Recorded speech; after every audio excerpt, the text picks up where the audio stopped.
Meu nome é Benjamin. Estarei lendo o texto de Hildegard Schneider, autora e líder do Ministério World Wide Wings. O tema de hoje é O Remanescente no Êxodo, parte 3. Nos últimos 2 episódios, vimos que o conceito de remanescente significa que uma ou mais pessoas cumprem os planos e propósitos de Elohim para o todo, quando o todo não pode ou não quer cumpri-los. Vimos vários exemplos bíblicos disso. Agora vou aplicar isso ao primeiro êxodo. A intenção de Elohim era levar os filhos de Israel à terra prometida. Essa promessa era a parte central da aliança entre Elohim e Abraão. Eu darei esta terra aos teus descendentes, diz Gênesis 12, verso 7. E todos os descendentes emigraram do Egito para a terra prometida? Não, apenas um remanescente, como veremos e como é sabido. A narrativa da saída dos israelitas do Egito é uma história de salvação e milagres. Elohim realiza o maior de todos os milagres.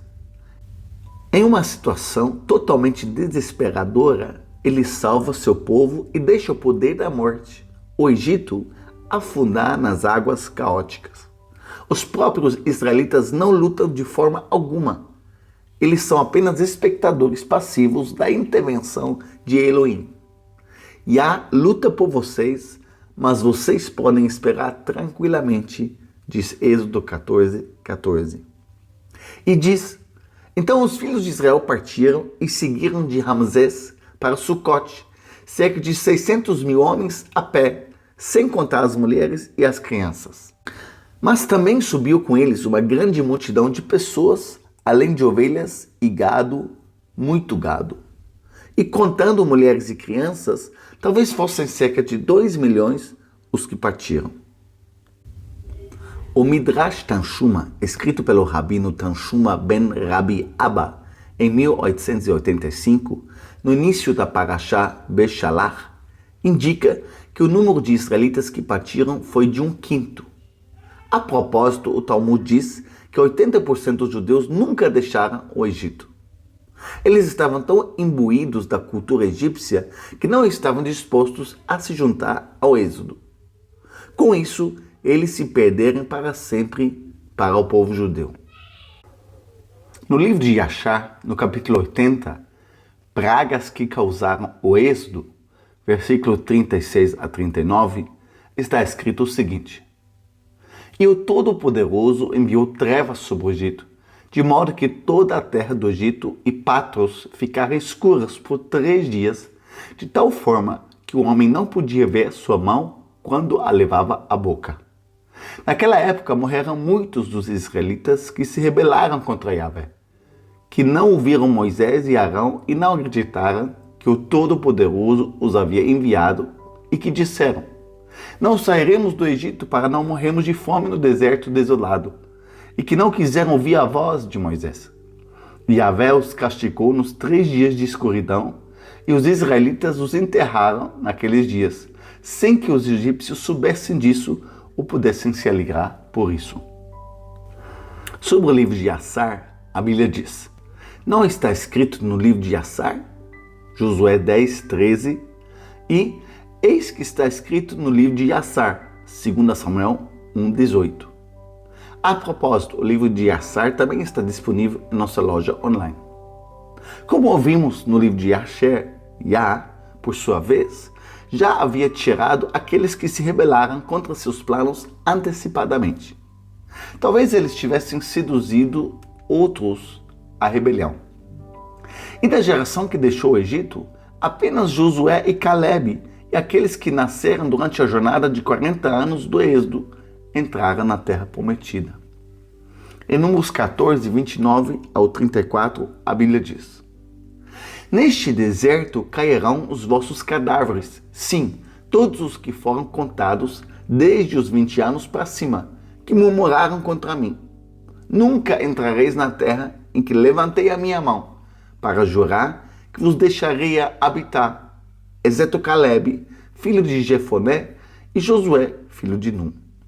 E vossos filhos pequenos, dos quais disseste que seriam despojados, eu os levarei para lá, e eles conhecerão a terra que vós rejeitastes. Mas vossos cadáveres cairão neste deserto.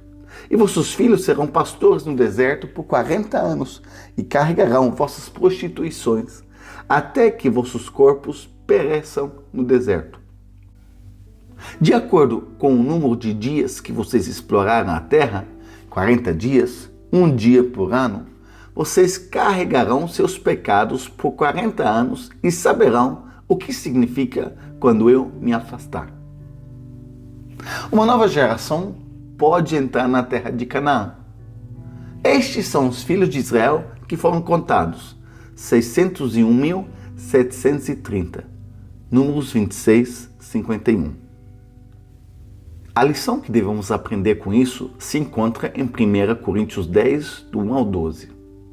Porque não quero, irmãos, que ignoreis que nossos pais estavam todos debaixo da nuvem e todos passaram pelo mar. E todos foram batizados em Moisés na nuvem e no mar. E todos comeram o mesmo alimento espiritual e todos beberam a mesma bebida espiritual, pois bebiam de uma rocha espiritual que os acompanhava. A rocha, porém, era o Messias. Mas a maioria deles não agradou a Elohim, pois foram mortos no deserto. Essas coisas aconteceram como exemplos para nós, para que não cobicemos o mal como eles cobiçaram. Não se tornem idólatras como alguns deles, conforme está escrito. O povo sentou-se para comer e beber, e eles se levantaram para brincar. Também não os entreguemos à imoralidade, como alguns deles se entregaram, e caíram 23.000 num só dia. Também não tentemos o Messias, como alguns deles o tentaram, e foram mortos pelas serpentes.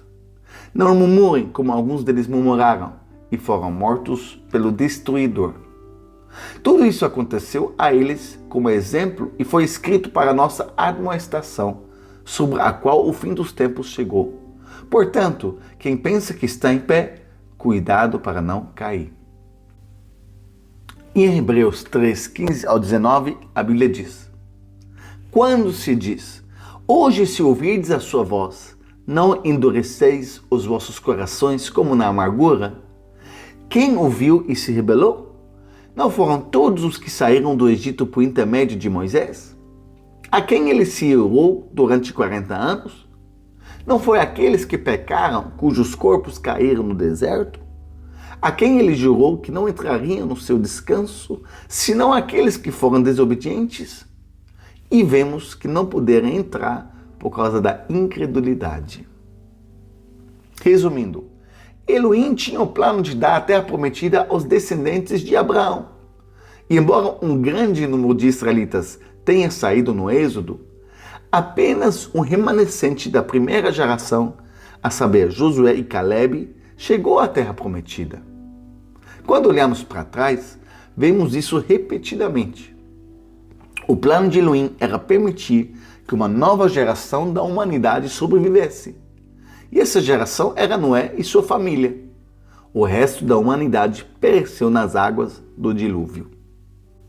E quando Elohim chamou Abraão para fora de sua tribo de idólatras, porque queria escrever uma nova história com ele, foram apenas Abraão, sua esposa Sara e alguns poucos outros. O que é dito sobre Noé? Noé era um homem justo e irrepreensível entre seus contemporâneos. Noé vivia com Elohim. Gênesis 6, 9. Abraão é apresentado como modelo de obediência e fé, que se mantém fiel à promessa de Elohim, mesmo em situações difíceis. Sobre Caleb é dito 3 vezes que ele seguiu fielmente a Elohim. Quando se traduz a palavra fiel do hebraico, ela significa cheio de Elohim. Seu coração, sua essência, sua mente, seus sentidos, ele mesmo estava cheio de Elohim. Josué é descrito como forte, corajoso e fiel à lei de Elohim. Quando aplicamos tudo que ouvimos nos 3 episódios sobre o remanescente ao fim, encontramos o mesmo princípio. Elohim tem o plano de trazer a casa de Israel e o remanescente da casa de Judá de volta à terra de Israel. Este será o grande êxodo. Jeremias 23, do 7 a 8 diz: Por isso, eis que vem dias, diz Yah, em que não se dirá mais, tão certo como vive Yah, que tirou os filhos de Israel da terra do Egito, mas sim, tão certo como vive Yah, que tirou os descendentes da casa de Israel e os trouxe da terra do norte e de todas as terras para onde os havia dispersado, e eles habitarão em sua terra. Eu fiz 20 boletins sobre o tema Êxodo, por isso não vou entrar em detalhes sobre o grande êxodo aqui. Acesse a lista de reprodução do meu canal no YouTube. E então Elohim separará novamente aqueles que se rebelarem e não entrarão na terra de Israel. Ezequiel 20, 34 ao 39. E eu os tirarei das nações e os reunirei dos países para onde foram dispersos, com mão forte e braço estendido e com ira derramada. E eu os levarei ao deserto das nações e lá julgarei vocês face a face. Assim como julguei seus pais no deserto da terra do Egito, assim julgarei vocês, diz o Senhor Yah. E eu os farei passar sob o cajado do pastor e os levarei para dentro contados. E separei de vocês aqueles que se rebelaram e romperam comigo. Eu os tirarei da terra do seu exílio, mas eles não entrarão na terra de Israel. E vocês saberão que eu sou Yah. O fim da era atual, antes da volta de Yeshua, terminará com um período de 3 anos e meio no deserto do grande êxodo. Veja como isso é muito diferente da afirmação acreditada por milhões de pessoas de que seremos retirados antes da grande tribulação em um arrebatamento. Isso não está de forma alguma de acordo com as ações de Elohim. Sejam todos ricamente abençoados.